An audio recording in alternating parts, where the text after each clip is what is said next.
Dalam nama Bapa dan Putra dan Roh Kudus. Amin.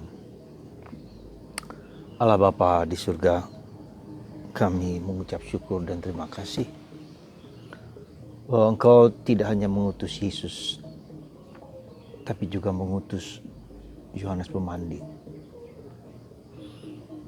dengan cara yang hampir mirip dengan apa yang Kau buat untuk putramu Yesus. Dari Yohanes kami bisa belajar banyak bagaimana ia diutus untuk mempersiapkan jalan bagi Tuhan, untuk menemukan Tuhan Yesus, dan mewartakan kepada banyak orang tentang pertobatan, kembali kepada Bapa. Bantu kami ya Tuhan, supaya kami tidak hanya mendengarkan pewartaan pertobatan, tapi paling tidak kami mengikuti sebagian kecil dari pribadi Yohanes. Bantu kami untuk mengalahkan diri sendiri, mengatasi segala godaan kesenangan-kesenangan duniawi untuk menemukan Yesus dalam hidup kami. Terpujilah namamu kini dan sepanjang segala masa. Amin. Saudara, beberapa hari ini kita mendengar tentang pribadi Yohanes Pembaptis. Dari berbagai macam sudut, dari berbagai macam angle untuk melihat siapa Yohanes Pembaptis itu. Maka ketika dia tampil, banyak orang bertanya siapakah dia. Dan orang bertanya, apakah engkau Nabi Elia? Apakah engkau nabi-nabi yang akan datang? Apakah engkau salah seorang nabi? Dan Yohanes Pembaptis bukan semuanya itu. Apakah engkau Mesias? Juga bukan. Lalu dia mengatakan bahwa saya adalah suara yang bergaung-gaung, mewartakan kabar gembira di padang gurun, bertobatlah dan percayalah kepada Tuhan. Ya. Itulah saya. Dan yang saya baptis ini hanya dengan air, tetapi yang akan datang adalah dia akan membaptis dalam roh dan air. Saudara, Yohanes Pembaptis kita tahu dia lahir dari seorang ibu yang sudah tua renta yang tak mungkin punya anak, Elizabeth dan Zakaria. Dan itu berarti apa? Itu berarti bahwa Tuhan intervensi dalam kehidupannya.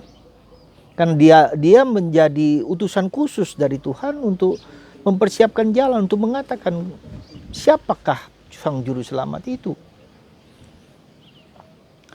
Nah, maka dalam kehidupan ketika hampir mirip dengan zaman Yesus, dia kemudian itulah anak domba Allah. Para rasul atau para muridnya untuk datang kepada Yesus. Pergilah kepada Yesus. Jadi, saudaraku yang terkasih dalam Kristus, kita tahu gaya hidupnya, dia tinggal di padang gurun kurang lebih 30 tahun untuk mengenal apa yang menjadi pesan visi hidupnya. Apa yang Tuhan kehendaki dalam dirinya. Yaitu mengenal Yesus, dan itu suatu perjalanan yang panjang dengan hidup asketisnya, itu mati raganya di padang gurun. Akhirnya dia kenal siapa Yesus itu. Ya. Membuka tali kasutnya pun aku tidak layak.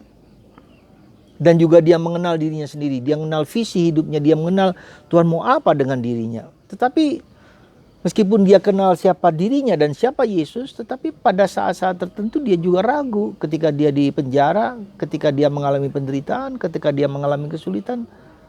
Dia mengutus para muridnya, apakah benar engkau adalah Mesias yang dinanti-nantikan? Maka Yesus mengatakan, kalau kamu tak percaya, lihatlah pekerjaan-pekerjaanku. Saudaraku, menarik untuk merenungkan tentang pribadi Yohanes Pembaptis, nabi terakhir ya. Jadi sekali lagi nabi terakhir. Menarik karena kita tahu bahwa Tuhan itu mempersiapkan jalan untuk dia, gaya hidupnya yang asketis, kemudian mewartakan kabar gembira dalam waktu yang singkat. Dia tidak banyak mewartakan kabar gembira, kabar pertobatan, pembaptisan dengan air dan seterusnya, tidak lama. Tapi menarik, dia mengenal siapa dirinya. Dia mengenal siapa Yesus itu. Nah, saudaraku yang terkasih dalam Kristus, jadi selama, dan itu butuh waktu yang lama, butuh waktu yang tidak singkat di padang gurun, dalam kesunyian, dalam keheningan. Ya. Hal yang sama dengan Yesus sebetulnya kalau Anda perhatikan. Dalam bacaan pertama hari ini tentang Nabi Yesaya, tentang Roh Tuhan ada padaku. Aku diutus untuk membebaskan orang dari belenggu, dari dosa, dari segala macam penindasan. Nah, Yesus pun membaca teks Yesaya ini. Dan Yesus mengatakan, apa yang dikatakan dalam Yesaya ini terpenuhi dalam diriku. Aku dipenuhi dengan Roh Kudus. Roh Tuhan ada padaku. Saudaraku yang terkasih, apa yang menjadi tugas penting dalam seluruh hidup kita sebetulnya kalau mau jujur adalah mengenal siapa diriku, self-knowledge. Dan mengenal siapa Tuhan dalam diriku. Dan mengenal apa yang Tuhan kehendaki dalam diriku untuk karya misi. Visiku apa? Supaya aku ikut serta dalam karya keselamatan Tuhan. Dan itu sebetulnya yang menjadi tugas kita gitu loh. Itu sebetulnya yang menjadi perjalanan hidup kita ketika kita dihadapkan pada realitas apapun juga, terutama dengan sekarang ini saat pandemi itu pertanyaan, siapakah engkau, siapakah aku? Apakah seperti Yohanes kita hanya menunjuk siapa Yesus dan kita mengenal siapa Yesus? Mengapa ini begitu penting dalam diri kita? Mengapa ini begitu penting?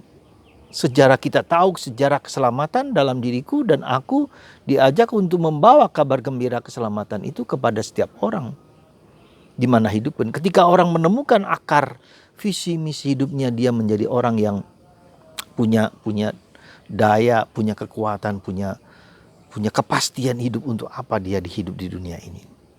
Sebetulnya itu yang, dan hanya orang-orang yang sungguh-sungguh mengalami itu, dia akan menjadi seorang tokoh besar. Ya, tokoh besar. Dan itu tidak banyak. Ya, dia tidak hanya cukup menjadi menjadi hidup di dunia ini, mempunyai keluarga, mempunyai istri, mempunyai anak, atau mempunyai suami, mempunyai anak, tapi ada sesuatu tugas yang misi yang God's plan for everyone, for me, for you, for everything. Dan itu membutuhkan waktu yang panjang, refleksi yang panjang, tinggal di padang gurun, tinggal dalam kesulitan, tinggal dalam penderitaan, tinggal dalam kesulitan dengan salib. Ya. Saudaraku yang terkasih dalam Kristus, saya kira kita tidak cukup hanya mendengarkan kabar pertobatan dari Yohanes Pemandi, ya kita akan lupa lagi. Tahun depan sama saja. Mungkin loh saudaraku terkasih, kita perlu sedikit untuk menghayati, meniru teladan hidup asketisnya, hidup doa. Maka dalam bacaan kedua hari ini kita mendengar dari surat Paulus yang mendengar bersukacitalah selalu, berdoalah dan bersukacitalah selalu. Ini pegangan hidup kita. Jadi berdoa, jadi kita belajar untuk memberikan waktu, mengosongkan waktu dan berdoa dengan sungguh-sungguh, bukan hanya berdoa yang ritual, formula, itu meskipun itu baik, meskipun itu bagus. Tapi doa yang sungguh-sungguh. Dengan puasa, mati raga, tidak selalu harus memenuhi apa yang menjadi keinginan kita dan seterusnya. Dan bersukacita, bergembira. Karena dia tahu apa yang menjadi tugas hidupnya di dunia ini. Saudaraku yang terkasih dalam Kristus, saya pribadi mencoba itu. Kita banyak kali omong tentang banyak hal. Dan apakah yang kita omongkan tidak didengarkan juga? Enggak, seperti di padang gurun. Ya, ada banyak renungan-renungan dalam YouTube. Apakah itu mengena pada diri kita? Belum tentu juga. Tidak akan mengubah hidup kita? Tidak tentu juga. Seperti padang gurun, orang terlalu banyak bicara, terlalu banyak omong, terlalu banyak informasi yang masuk dalam tubuh kita. Dan kita tidak, bahkan satu pun tidak kita renungkan. Jadi saudaraku yang terkasih, saya hanya mengundang Anda, kalau Anda ingin lebih serius dalam hidup doa, coba kita introspeksi lagi hidup doa kita. Pertanyaan saya sederhana. Kita sudah berdoa, kita sudah baca kitab suci. Apakah saya mengalami kehadiran Tuhan dalam hidupku? Apakah aku merasa disentuh oleh Tuhan dalam diriku? Apakah aku merasa bahwa Dia bekerja dalam diriku? Jangan-jangan tidak. Jangan-jangan saya harapkan Anda semua pasti mengalami itu. Tapi jangan-jangan tidak. Karena ya harus jujur, saya pun mungkin juga tidak. belum, katakanlah seperti itu, tapi sudah ingin merasakan, mengalami, maka saya mencoba melakukan apa yang kira-kira dorongan hati saya untuk lebih serius. Nah, saya punya suatu kelompok doa yang saya sebut dengan mahkota Maria, Corona Maria, karena zaman Corona Maria, mahkota Maria. Sederhana, yaitu Anda jam 3 pagi bangun berdoa, ya, doa yang untuk gereja, bukan hanya untuk saya. Tapi sekarang ini saatnya kita tidak hanya berdoa untuk narcis, untuk diri sendiri, tapi berdoa untuk gereja. Nah, dengan berdoa untuk gereja, kita juga berdoa untuk orang lain, untuk siapa juga. Jadi nanti ketika kita memberikan doa kita kepada orang lain, dengan sendirinya kita juga didoakan. Jam 3 pagi bangun, doa. Ya, nanti saya akan bimbing dalam waktu ke waktu. Lalu jam 3 sore juga berdoa. Ya, doa koronka, doa kerahiman ilahi, ya. Dan doa puasa Senin, Rabu, dan Jumat. Sederhana dulu, tidak makan setelah makan malam sampai esoknya setelah makan siang. Pada mulanya tidak boleh minum, tapi lama-lama tidak boleh minum, ya. Nah, lebih ringan, tapi lama-lama lebih kuat, lebih dalam, lebih pelan-pelan doa, pelan-pelan. Mungkin nanti tidak minum. Lalu juga lama-lama menjadi diperlama dari jam 12 sampai jam 6 sore, jadi setelah sore seluruhnya. Jadi latihan. Jadi spiritual exercises, latihan melatih tubuh kita, keinginan kita, raga kita. Dan lebih-lebih daripada itu, mendengarkan Tuhan. Nanti lama-kelamaan juga setiap hari kita berpuasa, ya mungkin dari malam sampai malam kemudian, lalu setiap hari. Sekali lagi, saatnya kita menemukan kehendak Tuhan, saatnya kita bergaul dengan Tuhan, saatnya kita dekat dengan Tuhan. Dan metode meditasi doanya itu adalah metode dari Santa Teresa dari Avila. Ya, bagaimana kita berjumpa, berdialog, bercakap-cakap dengan Tuhan. Seperti halnya Anda sekarang dengan saya bercakap-cakap, berdialog, berkomunikasi dengan Tuhan. Sekali lagi, saudaraku yang terkasih, kalau kita ingin lebih dalam seperti Yohanes Pembaptis, tidak hanya mendengarkan khotbahnya dia, kita harus masuk ke dalam pertanyaannya, apakah doaku sudah mengubah hidupku?